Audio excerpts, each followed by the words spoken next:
Our story starts with a boy who's busy daydreaming on a bus ride, but the calm mood is abruptly ended when a train smacks into the bus, immediately killing all the passengers. I guess Truck-kun took the day off. The boy wakes up as a child, and he's having a major identity crisis. He remembers his life as Haruto in Japan, but he also remembers his life here as a boy named Ryo. His thoughts are interrupted when a bunch of guys barge in with a sack and another bag full of food. They talk about how they just made some easy money with this transport job, and you can tell that's some cartel shit in the bag. The guys send Ryo away so they can eat, so he goes outside to wash himself. There he recalls how he ended up here after his mother was murdered in front of him, but his flashback is interrupted by this group of women. They ask him if he's seen a purple-haired girl anywhere, but he hasn't. One of the women, Celia, uses a magic search, and it turns out that Ryo has magic energy. She leaves to continue their search and gives Ryo a pouch of silver for his help. Ryo returns to the house. He gets jumped by the cartel and realizes that everyone else has been packed up. He's about to be killed as well, but luckily for him, this pink-haired girl shows up to give him the tutorial. After the tutorial, he is now a martial arts master and hits the assailant with the sickest arm bar you'll ever see. He then kills the guy and finds that the cartel sack had the purple-haired girl in it. He's trying to get her to safety when the women from before spot him, and this brat starts getting all up in his face like he didn't just save her. The night, there's more calm about it, but she also doesn't fully trust him, so she tells him to follow her to the castle so they can investigate properly. However, this Muppet, Charles, must not have heard the properly part, and he's just beating the hell out of Ryo. After the princess wakes up, they now realize that Ryo is innocent. Now that he's been proven innocent, Charles realizes that he's screwed up and leaves immediately, and Ryo wakes up later in a bed after Celia healed him. As a reward and apology, Ryo is requested for an audience with the king. Ryo is allowed to attend the academy thanks to him saving the princess, but the bullying is going to be worse than British private school. Since Ryo can't read, he goes to Celia for extra tutoring sessions.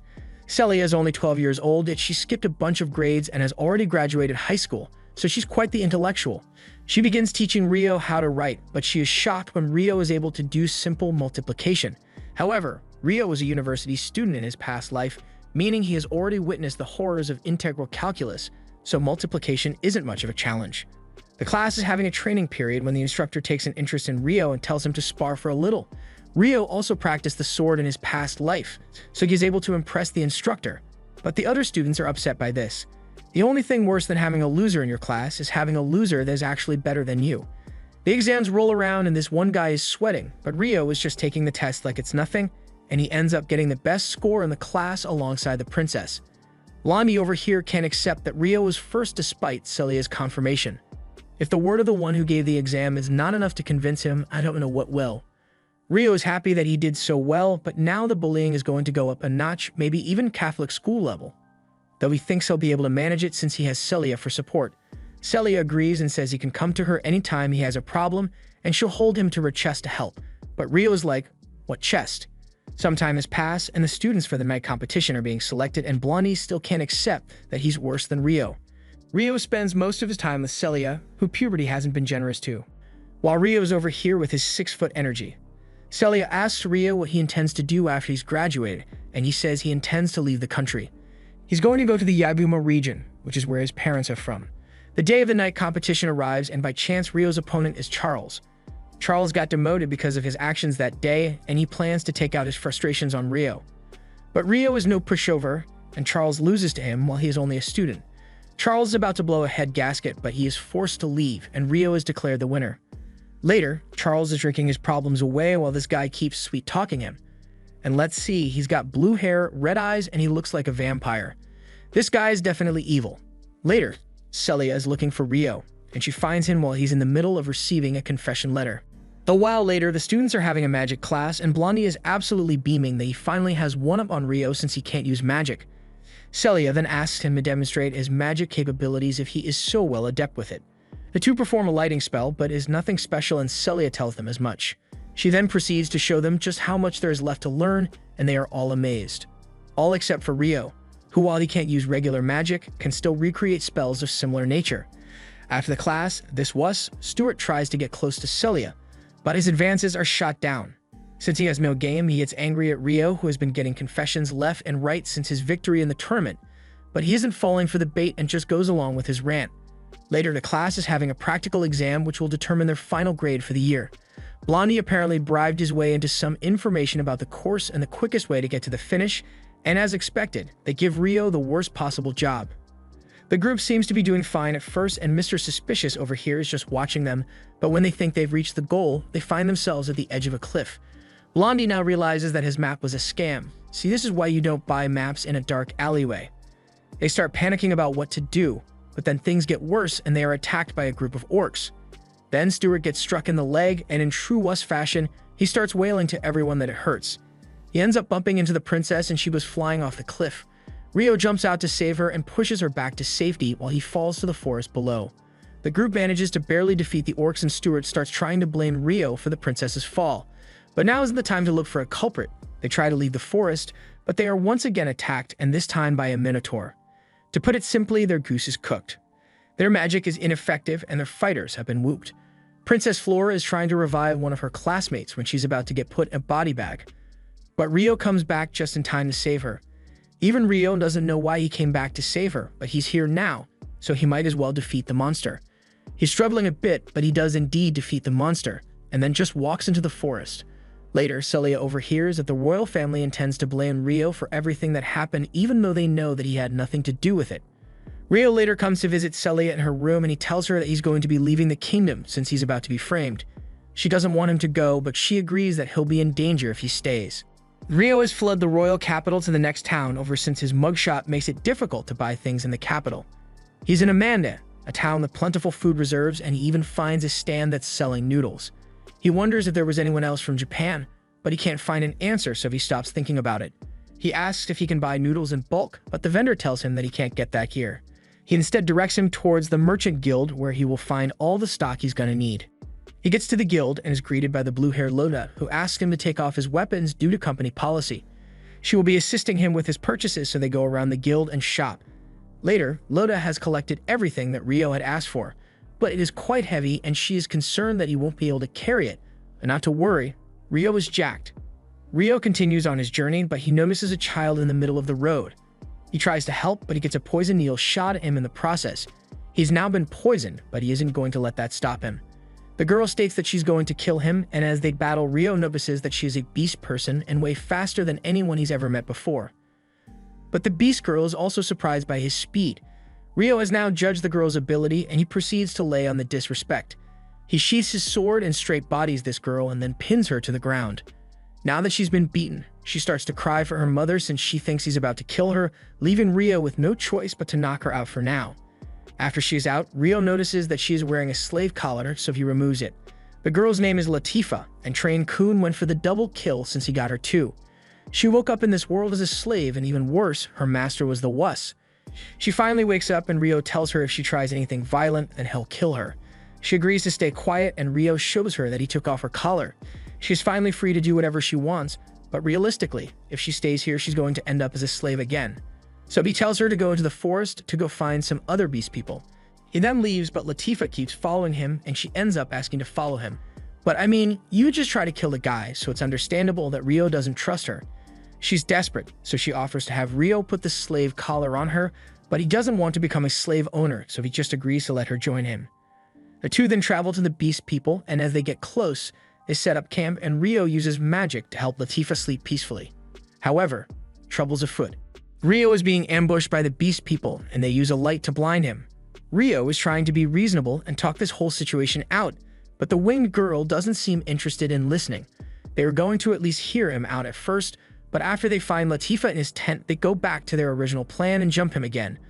While knocked out, Rio once again sees the tutorial, but he can't get any new information from her since even she doesn't know who she is. All she knows is that she is connected to Rio in some way. Rio wakes up to Latifa hugging him, and she's enraged that the beast people treated him so badly, and the jumping squad walks into the room with their tails between their legs. One of the elders comes in and apologizes to Rio for their misunderstanding, and she promises that they'll be punished for their behavior. She leaves them be for now, and in the morning, she calls Rio to a meeting of the Council of Elders. The elders apologize once more for the trouble that they caused him, even though he was just trying to help Latifa. They say he can stay in the village as long as he wants, and anything he needs will be provided for him. After the elders finish talking, Dryas, a spirit of the world tree, appears. She greets Rio and tells him that she feels a spirit within him, but when she asks him about it, he has no clue what she is talking about. After some digging, she finds that the spirit in him is likely one of the 6 great spirits that disappeared ages ago. And while Rio doesn't understand the significance, that would essentially make him the pope of the village, Rio returns to the house which he'll be staying in with Latifah, and he finds that they have rice here too, though they say it originated from the Yabumo region. Rio goes on his village training arc and spends a while in the village. Meanwhile, Mr. Suspicious is still up to his nefarious plots. He steals a dragon egg, and let's just say, the dragon is not too happy about it. The village is having their festival, and Rio and Latifah are their honored guests, but as the festivities proceed, Rio has got quite the harem around him, and they seem to be a little drunk too. One of the girls tells the others to lay off him a little, but she also asks Rio why he keeps his distance from them. Rio lives by the policy be gone thought, but he doesn't say that to them, and instead says he'll try to be more friendly to them. To celebrate, the girl that is already drunk insists on drinking some more, and they're having a grand old time. Seeing this, Rio thinks it might be time to leave Latifah in the village since she would be well taken care of, and if she gets too attached to him, she'll start having daddy issues when he leaves. Meanwhile, Count Suspicious is acting very supportive of the trainee knight that is with him and gives him a red pill to swallow. Count Suspicious is using him as bait to lure the dragons away from their nest in order to steal the remaining eggs. Meanwhile, Rio tells Latifah that he's going to be leaving the village without her soon, and the daddy issues are already kicking in, so she runs off. The tree spirit notices the disturbance in the forest and sends out an investigating party. This time, they want to try and avoid combat as much as possible and talk first, but the knight is following orders from Count Suspicious, so he immediately tries to flee towards the village. However, he's also got a horde of wyverns on his tail, and they're not interested in talking. The beast people try to stop him from heading into the village while being tailed by the wyverns, but Count Suspicious activates the red pill that the dude swallowed, and it turns his insides into pudding. The egg falls to the ground, and unluckily, Latifah is walking exactly where the egg falls, and now she's aggroed the wyverns. The beast warriors are there to prevent her from getting bodied, but they too are getting curb stomped by the wyverns. After seeing that the wyvern is heading towards the village, Latifah uses herself as bait to draw it away, but when she gets cornered by a log falling in front of her, rather than jumping back or to the side, she stands there to get stomped by the monster. Luckily, Rio is there to save her, and he then uppercuts the wyvern. One of the girls is amazed to see someone boxing with a wyvern, but if it works, it works. He defeats the wyvern, and the remaining ones retreat after their leader just got destroyed. Later, the time for Rio to leave has arrived, and Latifah has finally come to terms with him leaving. But before he leaves the village, they load him up with tons of gear and help him on his journey. After what must have been months of travel, Rio finally makes it to the Yabumo region and asks to meet with the village head. A girl, Ruri, working in the rice fields, says her grandma is the village head, and she offers to take him there. Once they reach the village head's house, Yuba comes out to greet Rio. She asks him what his business is in the Yabumo region, and Rio explains that his parents were originally from this region.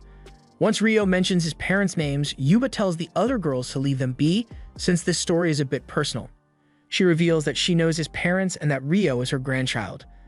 Rio asks if he can make graves for his parents in the village since he never got the chance to do so previously, but Yuba tells him that there are already graves for them.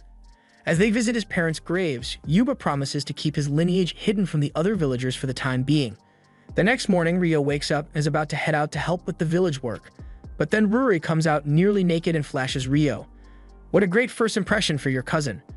Rio is tasked with preparing breakfast for everyone, including Seo and her elder brother, Shin, who will be arriving soon.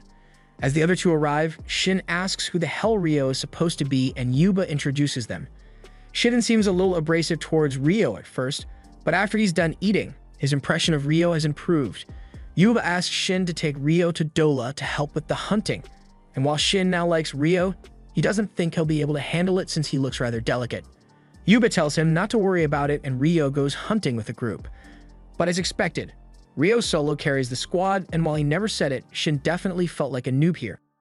Rio returns from the hunt and he wants to take a bath, so he just pops one out of thin air. After his bath, Seo and Ruri show up and are amazed by this strange scent on Rio. Soap. Shin is starting to get jealous of Rio. First he shows him up in the hunt, and now he's rizzing up the girls with his fancy soap. He's jealous, but still nowhere near the blondie and will wuss. Later on, Shin gets into a fight with some people from the neighboring village, and it was well-deserved since this scumbag came into the village and is already doing scummy things. But still, the dude's got diplomatic immunity since he's the son of the neighboring village head, so no matter how much Shin wants to punch him, he can't. Gon keeps talking a lot of shit, so Shin finally decides to punch him, but he gets manhandled and choked out. Yuba shows up to break up the fight, and since he is still an important person, she is obligated to give him a guest hut to stay in. But he gets the one at the very edge of the village. As Gon leaves, he spots Rio and tries to knock him down for no reason, but Rio has got the calves of steel and Gon falls to the ground. Seeing the threat of Gon, Yuba asks to protect Sayo for the night, and Rio gives them a red pill to protect them, but not the kind that turns your insides to jelly. The next night, the red pill comes in handy as Gon is trying to do something very illegal, and Rio is having none of that. He proceeds to flip the dude and lay into him with the pounding of a lifetime. Even his mother isn't gonna be able to recognize him after that one. Since Gon managed to survive Rio's beating, he is to be taken to the capital to answer for his crimes, and Rio is tagging along with Shin. Shin has actually warmed up to him quite a bit, seeing as he just saved his sister and all. Later, Rio is out with Sayo, and he buys her an accessory as thanks for all that she has helped him with. Immediately after, a girl is being kidnapped in the crowd while her guard is being kept busy. The guard calls out for someone to help her, but no one is willing to risk their lives. However, Rio steps up and defeats the attacker, and the whole crowd starts clapping as if they couldn't have helped at least a little. Rio leaves before he can get into any more trouble, but upon returning home, he finds someone there to discuss something with him. The man is called Goki, and he tells Rio that his family was royalty. His father was a noble warrior assigned to protect the princess during a war, but as peace negotiations were settled, the prince of the other country tried to kidnap the princess because why the hell not? And while Rio's father was able to stop him, diplomatic immunity strikes again, and the prince ordered for Rio's dad to be executed and his mother to be married to him. Well, the king wasn't going to let that happen, so he instructed them to flee the kingdom and live together. Now Goki would like Rio to go and see the king. Rio meets with his grandparents and tells them the story of his life up until this point and about the man who killed his mother. Rio can forgive many things, but that man must die by his hands. Later, Yuba informs Ruri of Rio's royal lineage, and she doesn't believe it at first, but upon realizing that they aren't messing with her, she suddenly gets all formal with Rio. He isn't really into the whole royal thing, especially after seeing the royals where he grew up, so he asks her to just treat him like normal. He also tells them that he'll be leaving the village in a year to go back. Later on, the other girls in the village are a little jealous that Ruri is on a first-name basis with Rio, and consequently, Sayo starts to get a little self-conscious about how close Rio and Ruri are. Rio ends up telling Sayo that he'll be leaving the village later that year, and she's emotionally destroyed, but neither she nor her brother can say anything to make Rio stay. So in order to cope, she becomes a gym bro and starts training. After that, Rio spends a few more months living in the village, and this time before he departs to continue his journey, he gets approached by a fair maiden that confesses her love for him, and sadly, it doesn't matter how much I wanted him to say welcome to the harem, the result would end the same, him saying, sorry, I can't retain your feelings. Although it crushed her heart and mind, a little chat with the Giva Chad man lifted her spirit and encouraged her to say one last goodbye, Naruto style, just like when Sasuke left useless Sakura behind in the Leaf Village. But enough of pleasant memories, back to the story. Rio leaves the village and heads towards the Beastkin Forest. There, he meets with the elders and informs them of everything that he learnt in the Yagumo village. He's going to be staying here for a few months before he continues on to the kingdom. The next morning, Rio wakes up to find that he's not alone in bed. The tutorial lady is back. The rest of the girls rush in to find out what's going on, and once they see that Rio must have had an active night, Latifah keeps asking who the girl is and why it couldn't have been her. The tutorial finally speaks up and says she is a spirit that has a contract with Rio. Rio names her Aishia and goes to the elders to inform them of the situation. While they are talking, Dryas appears and introduces herself to Aishia. Dryas asks what kind of magic Aishia can use, and she says all of them. So to put that to the test, she organizes a sparring match between Aishia and Rio to ascertain her power level. The match begins, and despite only being 4 hours old, she's already equal to Rio in terms of strength and magic. They get into a standoff and start forming massive tornadoes in the air, but Dryas brings the battle to a close before they can summon a natural disaster. As a parting gift, Rio is given a house which he can carry in his storage and an earring which can change his hair color, since he is still a wanted man. Rio travels back to the kingdom, but upon returning, he finds out the terrible news. Celia is getting married to Charles. Rio knows something must be seriously wrong for Celia to be marrying the equivalent of the rich bully, so he decides to go and investigate it himself. Meanwhile, Celia is having dinner with her father and Charles. She's anything but happy with the situation, but it is what it is, and what it is her life is over. Later that night, Rio asks Aishia to scope out the royal palace so he can find Celia, and they eventually track her down to her room. She was reminiscing about Rio when he sneaks into the room and meets her. She can't believe it, he's actually back in the flesh. She starts making some tea for them to catch up. But then Rio asks her if she actually wants to get married to Charles. She doesn't want to get Rio involved, so she tells him to leave before he gets caught. The next day at the wedding, Celia gets dressed, and Charles introduces her to his, am I seeing this right, 6 wives. They're all jealous that she's prettier than them, so they start messing with her. Later, the wedding begins and Celia is being paraded through the capital. However, Rio was in the crowd and he gave it some thought. He can't stop the wedding from a political standpoint, so he's gonna do the next best thing. Kidnap her. Rio is making a mad dash for Celia and is a one-man army while doing so. He's casually ripping through the defenses and dodging bullets like it's his Tuesday morning routine. Charles tells Celia that it's only a matter of time before the guy gets captured. After all, he's up against the kingdom's elite soldiers. And as he says this, those very same soldiers are being bodied by a teenager. Rio breaks through, and just for good measure, he punches Charles in the gut. Now he has to sell this part as a kidnapper, so he holds a knife to Celia's throat and crushes Charles under his foot. Rio declares that because he has a grievance with Charles, he's going to abduct Celia from him and humiliate him by stealing his girl in front of everyone. Rio then gets up and runs off with Celia, and the guards aren't able to do anything about it. Charles is losing his shit and orders the night captain to go after the kidnapper. Rio still has to shake off his pursuers, so he hands Celia over to Aishia and goes back to face off with them. The Griffin squad spots him and begins firing, and real estate values here are gonna plummet after this much property damage. Rio lands on the ground and starts breaking some necks, which I guess is better than killing them. The night captain then challenges Rio and tells the other knights to stay back unless they want to end up paralyzed. Rio faces off against him, and this is the first difficult fight he has had here. And it is only made worse by the fact that he doesn't intend to kill anyone. The night captain's sword has some kind of enchantment on it, and when Rio lets up for a moment, he takes the chance to activate his Excalibur. It seems that Rio has been reduced to ashes, but in reality he manages to escape and meets up with Celia on a mountaintop. He promises that from now on, he'll take care of her and make sure she's happy. But the reunion is cut short when mysterious lights erupt from the various mountaintops. Aishia seems to know what it means and asks Rio for his help. Later, some Japanese kids appear, and they are being kidnapped as soon as they appear, because why the hell not? Rio shows up, and upon finding out that this group are the kidnappers, he cuts them down. However, the big surprise turned out to be Isa's childhood friend / crush is one of the isekai kids. The end.